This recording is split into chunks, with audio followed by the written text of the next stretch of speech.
Brilliant क्लासेसच्या माध्यमातून अध्यापनाचं कार्य करणारी ही मंडळी, आदरणीय दादासाहेब भगवद्गीतेतला एक श्लोक मला आठवतो, यत्र योगेश्वरा कृष्णो तत्र श्री विजयर्भूती, तत्र श्री विजयर्भूती. म्हणजे ज्या बाजूला साक्षात देव असेल, प्रामाणिक प्रयत्न असतील, त्या बाजूला देव सुद्धा मदत करतो. या पद्धतीनं आपण प्रामाणिकपणे आपल्या क्षेत्रात काम करणारी मंडळी आहात. आज रामनवमीचा प्रसंग आहे आणि आपल्या वास्तूचं नाव सुद्धा आपण रामरक्षा दिलेलं आहे आणि आपल्या पाठीशी गुरूंचा आशीर्वाद आहे. आज यानंतर या कार्यक्रमाचे जे प्रमुख अतिथी आहेत आणि SSVPS माननीय प्राचार्य V.N. बोरसे सर यांना विनंती करतो, कृपया आपण पुढे या, बसून घ्या. या सर, आहे जागा आहे. बाकीची मंडळी कृपया आपण. P.S. लोहार सर हे सिनेट सदस्य होते उत्तर महाराष्ट्र विद्यापीठाला. समेस अभ्यास मंडळाचे सुद्धा उत्तर महाराष्ट्र विद्यापीठाला ते सदस्य राहिलेले आहेत, अध्यक्ष सुद्धा राहिलेले आहेत. आदरणीय सरांचे राष्ट्रीय आणि आंतरराष्ट्रीय स्तरावर 75 प्रकारचे म्हणजे 75 रिसर्च पेपर त्यांनी शोधनिबंध सादर केलेले आहेत. 32 पुस्तकांचं लेखन आपण केलेलं आहे. 72 विद्यापीठांमध्ये त्यांनी लिहिलेली पुस्तकं ही अभ्यासक्रमाला आहेत. 25 देशांचे आपण अभ्यास दौरे केलेले आहेत आणि 36 वर्ष आपण प्राध्यापक म्हणून आपल्या चोपडा महाविद्यालयामध्ये अध्यापन केल्यानंतर आता SSVPS दोंडाईच्या या महाविद्यालयामध्ये आपण प्राचार्य म्हणून त्या ठिकाणी सेवा देत आहेत. असं या ब्रिलियंट क्लासेसच्या या सगळ्या संचालक मंडळींना गुरुस्थानी असलेले आदरणीय गुरुवर्य डॉक्टर P.S. लोहार सर प्राचार्य यांना विनंती करतो की आपण मार्गदर्शन करावं. आज रामनवमी या पवित्र दिवशी एका पवित्र वास्तूचं म्हणजे रामरक्षा या पवित्र वास्तूचं उद्घाटन झालं. ते आदरणीय दादासाहेब सुरेशजी बोरले साहेब यांच्या हस्ते. या कार्यक्रमाला उपस्थित माझे दुसरे विद्यार्थी मित्र श्रीमान चंद्रकांत पाटील, तिघही माझे विद्यार्थी मित्र आणि त्यांचे परमपूज्य आईवडील, या सभा मंडपात उपस्थित असलेले सर्व आदरणीय पालक, माता भगिनी आणि ज्यांच्यासाठी खऱ्या अर्थाने हा कार्यक्रम आयोजित केला आहे ते माझे प्रिय विद्यार्थी मित्र मैत्रिणी.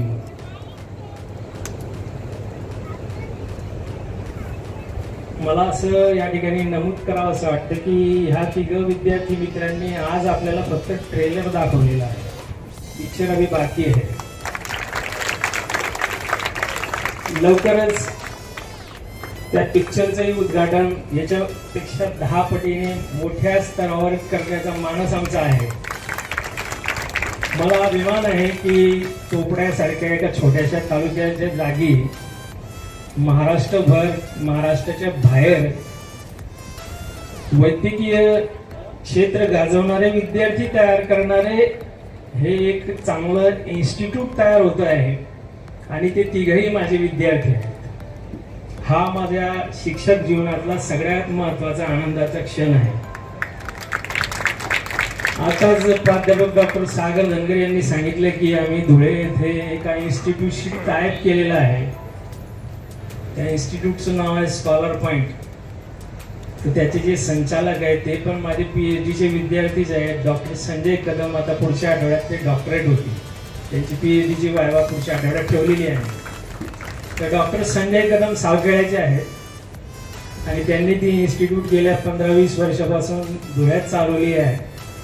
या तिघांचं आणि त्याला जो मेन सपोर्ट आहे ते विपिन बोरोलेंचा आहे आणि ह्या सगळ्यांच्यावर आशीर्वाद म्हणून दादासाहेब बोरले साहेब नेहमीच त्यांच्या पाठीशी असतात. आपण A² + B² + C² असं शिकत राहतो. ह्या नितीन गडकरी साहेबांचा डायलॉग आहे.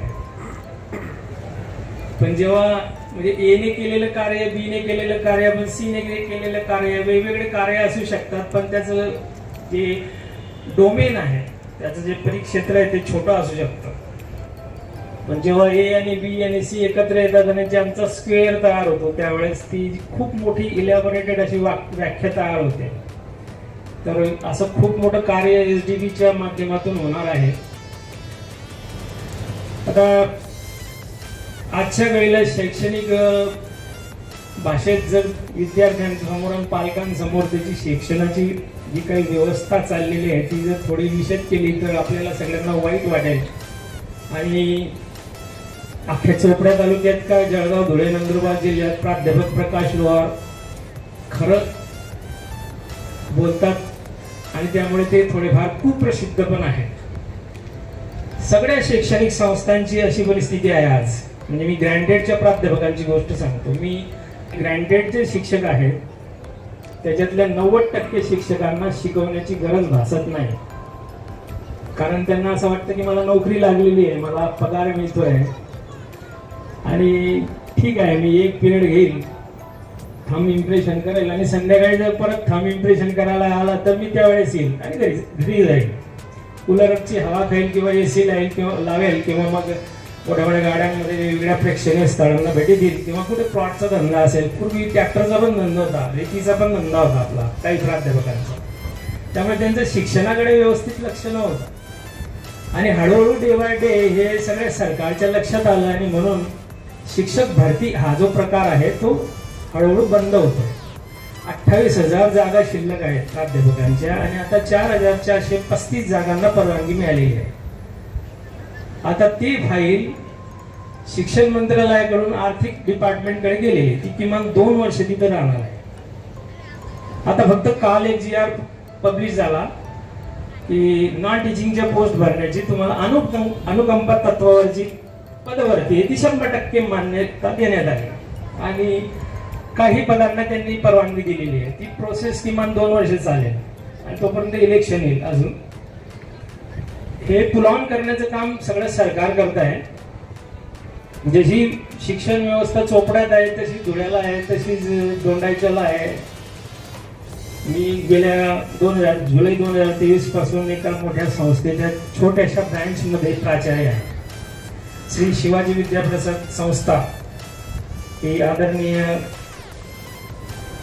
दाजी साहेब, कुणाल बाबा पाटील, नंतर इकडे नानासाहेब डॉक्टर हेमंतराव देशमुख यांच्या प्रेरणेने दोंडाईच्याला उभी राहिली. एक छोटी संस्था आहे. आता तिथेही परिस्थिती अशी आहे की ग्रँटेडचे लोक फक्त 11 आहेत. ते 11 आता PhD करत करत मला मी 1997ला PhD झाली माझी. डॉक्टर सागर धनगरी माझ्याकडेच PhD झाले. हा PhDचा विषय खूप मोठा गहन असतो. म्हणजे आता पेट परीक्षा सुरू झालेली आहे, त्यासाठी सर सागर धनगर सर पहिले विद्यार्थी होते पेट परीक्षा अपेअर होणारे. जशी नीट ही परीक्षा इम्प्लिमेंटेशन झालं तिचं आणि डॉक्टर दुर्गेश जयस्वाल त्या परीक्षेला पहिले विद्यार्थी होते चोपड्याचे. दुर्गेश जयस्वालांना पण मी शिकवलेलं आहे आणि त्यावेळेस परिस्थिती अशी होती की SDB सारखी इन्स्टिट्यूट नव्हती. फक्त घरी जाऊन क्लासेस अटेंड करायचा हाच एक मुलांना पर्याय होता की ज्यांना असं वाटतं की आपण काहीतरी डॉक्टर, इंजिनियर, मोठा प्राध्यापक व्हावं. त्यांना क्लासेस शिवाय त्यावेळी पर्याय नव्हता, आताही पर्याय नाही. आणि म्हणून SDB एक चांगली इन्स्टिट्यूट उभी राहते आहे आणि तिला आपल्या सर्व पालकांचा आणि अशा दिग्गज मंडळींचा आशीर्वाद लाभणारच आहे, यात काही शंका नाही. आता विद्यार्थी मित्रांसाठी मला थोडंसं सांगावंसं वाटतं. तर हा जो मुद्दा होता शिक्षणाचा, इथं 2-2, 3-3 प्राचार्य मंडळी पण बसलेली आहेत. म्हणजे अजून जास्त खोलात सांगितलं तर ते म्हणतील नको सर, आता पुढचं डायव्हर्ट करा तुमचं भाषण. काय होतं की ग्रँटेडच्या टीचर्सचा जसा प्रश्न असतो तसा नॉन ग्रँटेडच्या टीचर्सचाही प्रश्न आहे. त्यांना फक्त 5,000 किंवा 10,000 रुपये मानधन दिलं जातं आणि ते प्रत्येक वेळेस म्हणतात की सर आम्ही सकाळी 7ला कसं यायचं, दिवसभर कसं थांबायचं, इतके क्लासेस कसे अटेंड करायचे, इतकं प्रिपरेशन कसं करायचं, कारण सैन्य शेवटी पोटावर चालतं असं त्यांचं म्हणणं असतं. जर त्यांना पूर्णपणे पगार दिला नाही तर ते काय तन मन धनाने शिकवतील, हा मोठा संशोधनाचा परत विषय आहे. आणि म्हणून क्लासेसमध्ये जे शिकवलं तर मला वाटतं त्याचं खरं फाउंडेशन आपल्या जीवनाचं पुढे योग्य मार्गक्रमण करण्यासाठी होतं असं मला वाटतं. आपण मोठ्या मोठ्या संस्थेत जरी ऍडमिशन घेतली असेल तरी आपल्याला क्लासेससाठी बाहेर जाणं दुरापस्त आहे. कारण अजून जास्त बोलत नाही मी. आता NEP 2020चं जर तुम्हाला उदाहरण सांगितलं, नॅशनल एज्युकेशनल जी पॉलिसी राबवली जाते आहे, जॉईंट डायरेक्टर साहेबांचं असं म्हणणं होतं की तुम्ही IKS विषय घ्या. IKS म्हणजे इंडियन नॉलेज सिस्टीम हा एक सगळ्यांना कंपल्सरी विषय झालेला आहे. कुलगुरू महोदय म्हणतात की आम्ही त्याचा वर्कलोड कन्सिडर करू, पण जेव्हा ऍक्च्युअली ते कागदावर येतात, वर्गात शिकवायची वेळ येते, तर कोणताही शिक्षक तयार होत नाही. मग तो विषय शिकवला जात नाही आणि त्याचा वर्कलोड कन्सिडर होत नाही. तो एक ॲडिशनल विषय आहे तो जो कंपल्सरी केलेला आहे आणि त्या विषयामुळे जरी इकडे कागदावर वर्कलोड वाढलेला दिसला तरी ते शिकवायला कोणी तयार नाही तो विषय. आणि अशा वेळेस मग त्या मुलाचं काय कौशल्य विकास होईल मला खूप शंका वाटते. कॉलेज लेवलला पहिलं वर्ष सुरू झालं आहे, PG लेवलला मागच्या 2 वर्षापासून नॅशनल एज्युकेशन पॉलिसीचं इम्प्लिमेंटेशन झालं आहे. त्याचं खऱ्या अर्थानं आउटपुट काय येत आहे, किती स्किलफुल मुलं तयार होत आहेत, हा एक खूप मोठा क्वेश्चन मार्क आहे आपल्यासमोर. भीड़ का हिस्सा मत बनो, भीड़ की वजह बनो. आज जी भीड़ इथे जमलेली आहे ना त्याची वजह आहे काहीतरी, आणि ती वजह या 3 लोकांमुळे झालेली आहे. तर या सर्वांना माझ्या मनापासून शुभेच्छा. आणि विद्यार्थी त्यांनीही चांगल्या प्रकारे अभ्यास करावा. They must excel in their studies. Social मीडियावर भरपूर काही गोष्टी आहेत, जे चांगलं आहे तेवढं निवडा आणि बाकीचं डिलीट करा. आणि आपल्या यशाची गाथा आपल्या संपूर्ण परिवाराला, आपल्या गावाला, आपल्या तालुक्याला, जिल्ह्याला, महाराष्ट्र देशाला आणि देशाला कळू द्या. तेवढ्या शुभेच्छा देतो आणि मी थांबतो. जय हिंद, जय महाराष्ट्र. थँक्यू. आजच्या कार्यक्रमाचे उद्घाटक व पंकज शैक्षणिक व सामाजिक समूहाचे अध्यक्ष माननीय दादासाहेब डॉक्टर सुरेश बोरोले यांना मी विनंती करतो की आपण आपला अध्यक्षीय मार्गदर्शन या ठिकाणी करावं. उद्घाटक म्हणून उद्घाटनपर मनोगत या ठिकाणी व्यक्त करावं. ब्रिलियंट क्लासेसच्या रामरक्षा या वास्तूचं उद्घाटन कमिटीला जमलेलं आहात. त्या निमित्ताने मंत्र बसत असलेले आदरणीय डॉक्टर प्राचार्य PS लोहार सर, आपल्या सर्वांच्या ओळखीचे आदरणीय डॉक्टर चंद्रकांत दादा पाटील, सदगुरू शिक्षण संस्थेचे अध्यक्ष, या ब्रिलियंट क्लासेसचे जे 4 आधारस्तंभ आहेत, एक प्राध्यापक डॉक्टर सागर धनगर सर, प्राध्यापक भरत महाजन सर, प्राध्यापक यशवंत पाटील सर आणि विपिन बोरोले, या सर्वांना मी प्रथमतः शुभेच्छा देत तिघांना. आणि आपण इथं आलात रामनवमीच्या दिवशी, मी आपले स्वागत करतो. या चारींनी रामनवमीच्या दिवशी कार्यक्रम ठेवणं आहे, याच्यातच त्यांचं भावना लक्षात येते, त्यांच्या मनातली भावना काय आहे हे लक्षात येते. एक धार्मिक दिवशी, एक रामाचा जन्म झाला त्या दिवशी त्यांच्या नवीन वास्तूचाही जन्म झाला असे म्हणेल मी. आणि या नवीन वास्तूमध्ये आपल्यापैकी बऱ्याच लोकांचे विद्यार्थी किंवा मुलं शिकतील आणि त्यांनाही त्यांचा रामाप्रमाणे चरित्र घडवलं जाईल अशी मला मी म्हणेल की सिनियर कॉलेजसाठी ते वेता आहेत, तर प्राथमिक सेकंडरीला ते वेता नाहीत, सिनियर कॉलेज मी पण अनुभव घेतोय. तर मी या प्रसंगी सांगेल की या चारींनी जे उभारलेलं विश्व आहे, मी असं विश्व मिळेल, कारण की त्यांनी आता धुळ्यात सुद्धा शाखा सुरू केलेली आहे. म्हणताना बोलले की माझ्या सजेशनमुळे त्यांनी सुरू केली, चांगली गोष्ट आहे.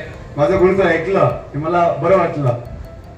तर अशा तऱ्हेने आमचे जवळ 35 वर्ष संबंध आहेत आणि हे त्या घरातनं आलेले चारी, एक तर आमचे चिरंजीव आहेत विपिन बोरोले, केन महाजन आमच्या जवळ 35-38 वर्ष शेजारी आहेत. धनगर सरांचं जरी लांबून असेपर्यंत तिघांमुळे धनगर सरांचा नेहमी संबंधात येत असतो. गरिबीतून, सामान्य परिस्थितीतून त्यांनी आपलं जीवन जे उंचावलं ते खरोखर वाखाणण्यासारखं आहे. आणि अशा या चारींच्या अथक प्रयत्नामुळे आज या ब्रिलियंट क्लासेसचं उद्घाटन होत आहे माझ्यातून, त्याचा मला सार्थ अभिमान वाटतो. कधी कधी वाटतं माझ्यासारख्या अशिक्षित माणसाला, माझ्यापेक्षा इथे शिकलेले खूप आहेत, 33 लोक आहेत आणि माझ्या ठेवलं आहे ते मला कधी कधी आश्चर्य वाटतं. पण तरी एका संस्थेचा अध्यक्ष या नात्याने कदाचित त्यांनी माझं आश्चर्य ठेवलं असावं. एक चांगली संस्था चालते त्या नात्याने ठेवलं असावं.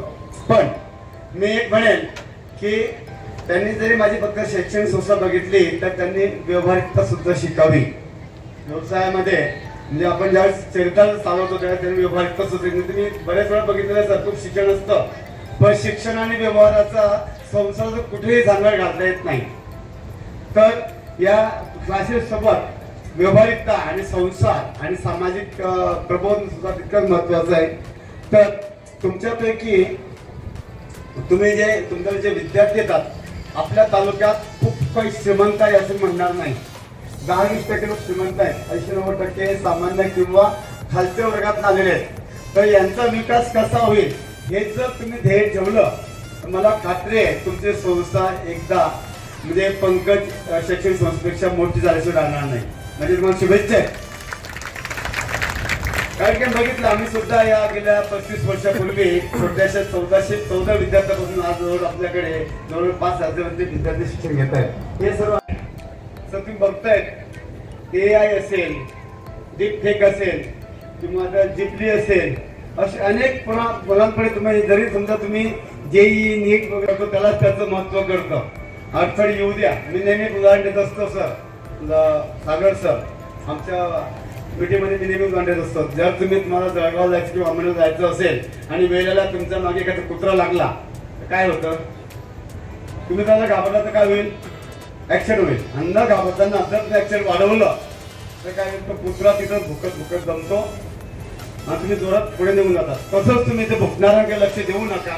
मी कोणाला कोणाची उपवाद देत नाही पण जे तुमचे पाय खेचण्याचा प्रयत्न करतील त्याला तिथे त्यांचे प्रयत्न करू द्या. तुम्ही तुमच्या वेगाने पुढे निघून जा. आणि म्हणून तुम्ही कोणाच्या थोडी नावं ठेवले आम्हाला तिकडे नावं ठेवले असेल का? आमचे भरपूर पाय खेचत असते प्रत्येक वेळेस तुम्ही सांगता तो आम्हाला प्रत्येक अनुभव आलेला आहे. पण तरीही आजही आम्ही सही सलामत नव्हे ज्यांनी आमचे पाय खेचले ते जमिनीत गेले ते तळागाळात आजही भिकाऱ्याचे जीवन जगतायत. नावाने सांगू शकतो मी तुम्हाला. पण आज डॉक्टर बोलून तुम्हाला समजतंय डॉक्टर टीम काय होते. म्हणून तुम्ही पाय खेचणाऱ्याकडे कधी लक्ष देऊ नका. त्यांना भुकू द्या. त्यावर सोबत मध्ये एक म्हणणं असतं नेहमी माझी लक्षात ठेवतो. हाती चले बदा तो कुठे भुक्याचा तेही लक्षात ठेवा. आणि तुम्ही कधी आणि जीवन हे नेहमी सर ऊन सावलीचा खेळ आहे. चढ उतारी जीवनात असणारच. सर्वच तुमच्या मनासारखे होईल असं नाही. कधी कधी रोज तुम्ही काही शिरपुरी खात नाही. तुम्हाला मधून चटणी भाकरी सुद्धा खावी लागते. म्हणून जीवन हा चढ उतारून सावलीचा खेळ आहे. हे प्रसंग येतीलच. आणि प्रथम मला या दिवसांनी आणखी असं आठवण येते यशवंतवरनं आमच्या माधवबाबूच्या आठवणीत मला माधवबाबूचं नातू आहे आमचे गंगाराम शास्त्री. त्यांनी आम्हाला जुन्या लोकांनी मला एवढी शिकवण दिली सर. तुम्ही जुन्या लोकांचे म्हणजे जे शिकवण असेल ती विसरू नका. आजही मी आमच्या माधवबाबूला वडिलांच्या जागी मानलं होतं आणि आजही मला त्यांचे बरेच विचार आमचे खूप आहेत. असे जुन्या लोकांचे नवा डॉक्टर असतील असे अनेक आमचे म्हणजे मी त्याला माझा आदर्श मी मानतो. असे तुम्ही जीवनातल्या तुमचा आदर्श ठरवून घ्या. त्यांचा आदर्श तुम्ही चालायचा प्रयत्न केला तुम्हाला जीवनामध्ये कधीही अपयश येणार नाही.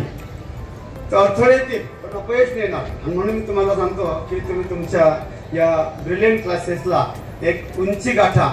बरेच लोक लांब लांब जातो त्यामुळे आपल्याकडचे क्लासेसची फी त्यामुळे फार कमी आहे. तुम्ही कोटऱ्याला जा हैदराबादला जा 2-2, 3-3 लाख 4-4 लाख फी आहे. आणि प्रेशर आत्महत्या करा मुलं. मी तुम्हाला यासोबत सांगेल सर या मुलांना तुम्ही यासोबत टेन्शन तर द्याच अभ्यासाचं पण मेडिटेशन सुद्धा शिकवा. मेडिटेशनने मनाची शांतता लागते आणि अशा तऱ्हेने तुम्हाला या मुलांचं करिअर घडवायचं असेल तर त्याचं मनाची शांती तितकी महत्वाची आहे. मुलांच्या पालकांचा अर्थात सुद्धा विचार करा. मुलांचा कमी आपल्याकडे बरेच टेंडन्सी सर क्लासेस आहे का फी काय द्यायची गरज नाही पण नको तिथं वाटतं तेवढं पैसे मोजतात. मी पालकांना आवाहन करेन तुमच्या मुलाला जर तुम्हाला शिकवायचं असेल तर चांगल्या शाळेत 10 मिनिटात धुळ्यात जाऊ शकाल. तर अशा तऱ्हेने तुम्ही आजपासूनच हे टॅक्सी बुकिंग करायला हरकत नाही. तर अशा तऱ्हेने तुम्ही तुमचा प्रवासात जोरात सुरू ठेवा. स्पर्धा परीक्षा खूप आहेत. माझ्यापेक्षा तुम्ही त्यात तज्ञ आहेत. नवसाने बरंच विश्लेषण केलेलं आहे. मी त्या विषयात जाणार नाही कारण मी माझा विषय पण नाही. महत्वाचं तुम्ही तुमच्या विद्यार्थ्यांना तुमचे आई वडील आणि त्यांचे आई वडील यांना ते कधीही विसरणार नाही याचे शिक्षण दिल्याशिवाय राहू नका. आणि ज्या दिवशी तुम्ही तुमच्या आई वडिलांना विसरलेला असाल त्या दिवशी तुमच्या जीवनाला अर्थ नाही तुम्ही समजेल. तुम्ही कितीही कमाई केली आणि त्या दिवशी तुम्ही तुमच्या आई वडिलांना विसरला त्या तुमच्या कमाईला मी 0 नाही निगेटिव्ह मार्क देईन. आणि तुमच्यासारखा नालायक पैदा कोणी नाही असे म्हणेल मी. म्हणून तुम्ही तुमच्या आई वडिलांना परत या ब्रिलियंट क्रायसिसच्या परत मानून सर, सागर सर, वायडी सर, विपिन बोरोले यांना शुभेच्छा देतो आणि त्यांनी त्यांच्या जीवनामध्ये एक चांगली उंची गाठावी, चांगले यशस्वीकर गाठावं असं शुभेच्छा चिंतितो आणि थोड्याच वेळात उद्घाटन होईल. उद्घाटन झाल्याचं मी डिक्लेअर करून टाकतो, कारण की परत एकदा आणि तुमच्यासाठी माझ्या नावे कोणी नाश्त्याची व्यवस्था केलेली आहे. कोणीही नाश्ता केल्याशिवाय जाऊ नका हे मी एक चीफ गेस्टांना सांगून टाकतो. जय हिंद, जय महाराष्ट्र. आदरणीय दादांनी नाश्ता किंवा अल्पोपहार आपण करावा. शेवटचा टप्पा बाकी कार्यक्रमाचा आणि वास्तूचं दर्शन पण आपण सगळ्यांनी करावं ही नम्र विनंती करतो. आणि आभाराच्या गोड कार्यक्रमासाठी माननीय BK महाजन सरांनी आमंत्रित करतो. सायन्स क्लासेसच्या रामरक्षा वास्तूच्या उद्घाटनासाठी जमलेले आणि आम्हाला लाभलेले वेळात वेळ काढणारे आमचे आदरणीय दादासाहेब सुरेशजी बोरले यांचं मी मनपूर्वक आभार व्यक्त करतो. त्यानंतर गुरुवर्य म्हणून मला लाभलेले आदरणीय प्राचार्य डॉक्टर PS लोहार सर यांचंही मी मनापासून आभार व्यक्त करतो. त्यानंतर आम्हाला मार्गदर्शन करणारे आदरणीय डॉक्टर चंद्रकांत गोकुळ पाटील यांचंही मी मनपूर्वक आभार व्यक्त करतो. त्याचप्रमाणे आदरणीय पालक, माता पालक, पिता पालक, आमचे मित्र, सर्व शाळांचे मुख्याध्यापक, त्याचबरोबर डिप्लोमा कॉलेजचे प्राचार्य, सर्वांचं नाव घेण्यास शक्य नसेल तरी मनापासून ब्रिलियंट क्लासच्या वतीने YD पाटील सर, डॉक्टर सागर धनगर सर, BK महाजन मी स्वतः, त्यानंतर विपिन बोरले यांच्या वतीने मी आलेल्या सर्व पाहुण्यांचं शतशः आभार मानतो. आणि थोड्याच वेळात रिबीन सोडण्याच्या कार्यक्रमाला मी सगळ्या पाहुण्यांना आमंत्रित करतो. त्यानंतर अल्पोहार सुरू झालेला आहे. फक्त एक मला विद्यार्थ्यांसाठी सांगायचं आहे. आमचे जे विद्यार्थी इथं बसलेले आहेत त्यांचाही मी मनापासून आभार व्यक्त करतो. फार तळमळीने ते खूप वेळेपासून बसलेले आहेत. त्यांची जास्त प्रतीक्षेचा मी अंत न पाहता या ठिकाणी पुढील सूत्र सरांकडे सूचित करतो. आलेल्या सगळ्या मान्यवरांचे खूप खूप धन्यवाद. मान्य मान्य YD पाटील सर, मान्य BK महाजन सर, मान्य प्राध्यापक डॉक्टर सागर उद्घाटन समारंभ. मुलांनी बसून घ्या जागेवर, मुलांनी जागेवर बसून घ्या. कार्यक्रमाचं वास्तूचं उद्घाटन संपन्न झाले. कार्यच्या गजरात मान्य दादासाहेब डॉक्टर सुरेश बोरले दादांचे शुभ हस्ते.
चलो आबा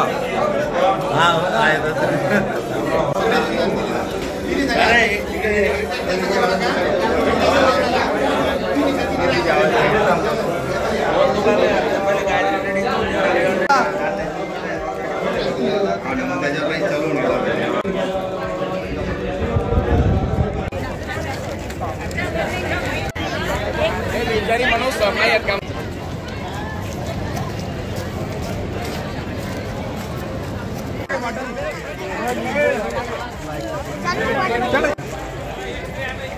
मित्रांनो, व्हिडिओ आवडल्यास मनोज पाटील ब्लॉग चॅनलला सबस्क्राईब करा, लाईक करा ही नवीन धन्यवाद.